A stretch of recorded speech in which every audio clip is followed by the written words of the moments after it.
জীবনে যতদিন শুক্রবার পাবেন এই চারটি আমল কখনোই ছাড়বেন না। বৃহস্পতিবার সূর্য যখন অস্ত যাবে, বৃহস্পতিবার সন্ধ্যা থেকে শুক্রবার সন্ধ্যা পর্যন্ত এই চারটি আমলকে নিজের জন্য একেবারে বাধ্যতামূলক করে নেবেন ইনশাআল্লাহ। প্রথম যে আমলটি সবচাইতে বেশি বেশি করবেন, এমনকি আপনার যত পেরেশানি আছে, যত বিপদ আপদ আছে, উদ্বেগ উৎকণ্ঠা আছে, সব কিছুর জন্য যে আমলটা যথেষ্ট হয়ে যাবে, প্রথম যে আমলটা করবেন সেটাই হচ্ছে দুরুদ শরীফের আমল।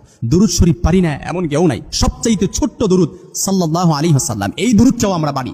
এই দুরুদটাও আপনি চাইলে করতে পারেন। সবচাইতে চারটি আমলের মধ্যে সবচাইতে বেশি যে আমলটা করবেন সেটা হচ্ছে দুরুদ শরীফের আমলকে, একেবারে দুরুদ শরীফের আমলকে নিজের মধ্যে আঁকড়ে রাখবেন। শুক্রবার দিনে 2 নম্বর যে আমলটা করবেন সেটা হচ্ছে যতদিন বাঁচবেন, যতদিন জীবনে শুক্রবার পাবেন, এই শুক্রবার দিনের ফজরের নামাজটা কখনো মিস দিবেন না।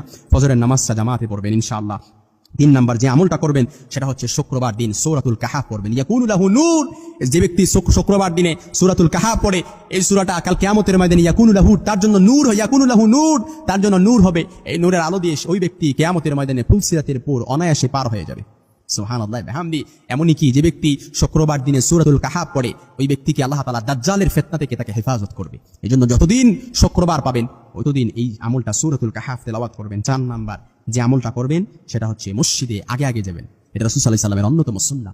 শুক্রবার দিনের 15টি সুন্নাহ আছে। একদিন শুক্রবার জুমাতে আলোচনা করেছিলাম। তো এই জন্য শুক্রবার এই মসজিদে আগে আগে আমরা আগে আগে যাব ইনশাআল্লাহ।